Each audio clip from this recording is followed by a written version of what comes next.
Welcome back to Woodworkers Workshop. Here's a little short video on tracing paper that we sell.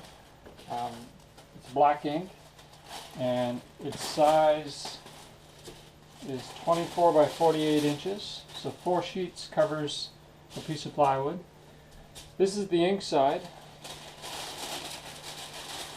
So how tracing paper works is, let's say this was your plywood surface or your wood surface that you had for making your project.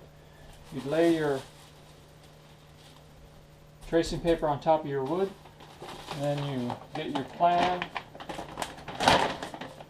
For example, and you're going to lay out your pattern on your tracing paper, and then you can either use your pen or pencil or any blunt object and just follow the lines like this. For example, I'm pressing through. I'm going to move the paper and the carbon. The line transfers right to the wood surface. And the great thing about the transfer paper is that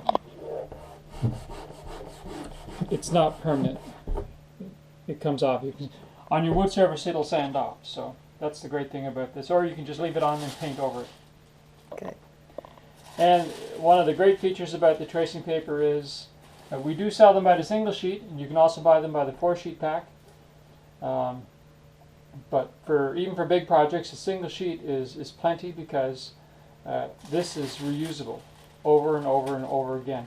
So long as your wood surface, as long as you don't get too much sawdust on the ink side, you'll have this for like 100 projects or more. That's it.